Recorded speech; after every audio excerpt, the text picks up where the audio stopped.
Hey guys, what's happening? Roosh here, and today we're talking about plant cells and how they are different than animal cells. Today what we're going to cover is the plant cell wall, the large central vacuole, and the chloroplast.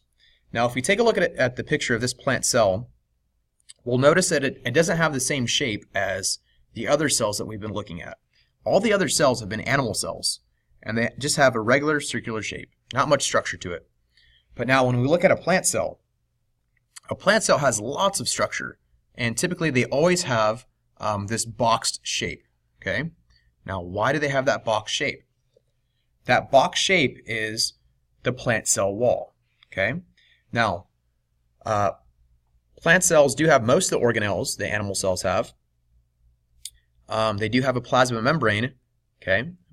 But outside of the plasma membrane, they have this rigid structure, and that's what gives it that box shape. Okay. So the cell wall is made up of cellulose. And if you remember what that suffix "-ose" means that it's a sugar or a carbohydrate. So why does this have that suffix "-ose"? Why is it a sugar or carbohydrate? Well, one thing that plants make for us is they make starch. Okay. And if you remember what starch is a polymer of glucose molecules. Okay. We're going to go ahead and eat that starch. We're going to break starch down into its building blocks, into simple sugars, into simple glucose molecules, and then in our muscles we're going to reassemble that into glycogen. And starch is the storage form of carbohydrate for plants. Glycogen is the animal form of stored carbohydrates for animals. Now, take a look at the cellulose.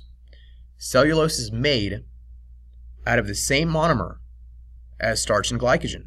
Okay? Cellulose is made out of repeating units of glucose molecules. But an important thing is, for us and for the plant, cellulose is not used for energy.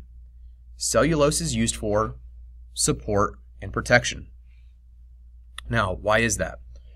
Well, not only does every glucose molecule bond to the one next to it, but it's also going to cross-link with the ones underneath it. Okay? So these glucose molecules form a super strong structure. And this is the structure that's on the outside of the plant cell, which gives it this box shape. Now, why is this important for plants? This is why plants are able to grow so tall. Okay? Plants could grow several feet tall, so that way they could get lots and lots of sunlight at higher levels. Okay? And why are they able to grow so tall without falling over? It's the plant cell wall. Okay? If you ever heard of people talk about dietary fiber,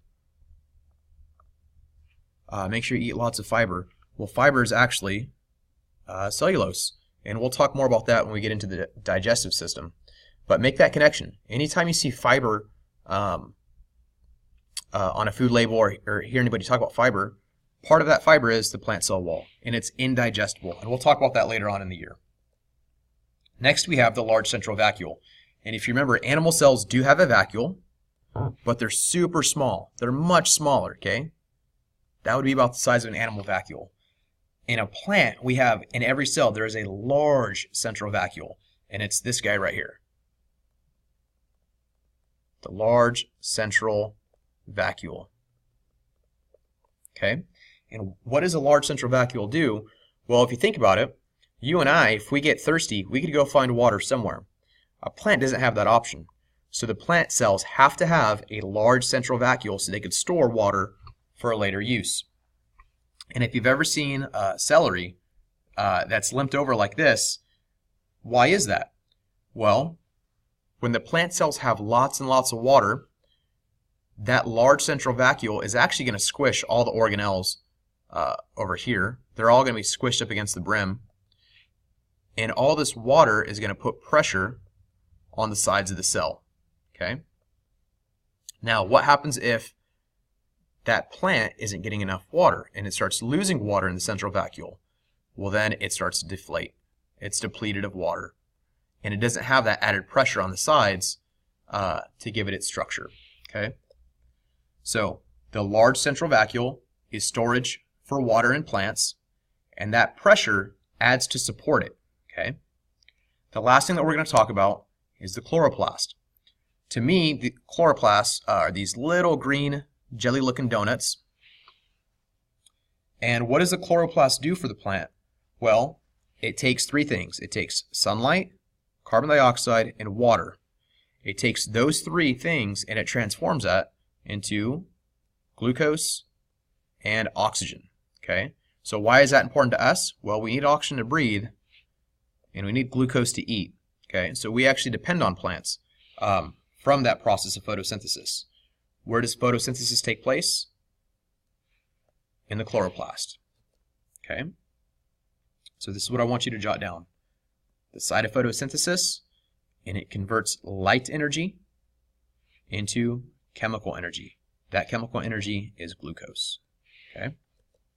And lastly, if we go ahead and recap, the first thing that we talked about was the plant cell wall. It's this outer layer, this outer rim outside of the plasma membrane, and the cell wall is made up of cellulose. Cellulose is indigestible fiber. Next, we talked about the large central vacuole. When the large central vacuole is filled with water, it adds pressure to the plant cell. And the last thing that we talked about was the chloroplast. And simply, the chloroplast is the site for photosynthesis. There you go. And that is it for today.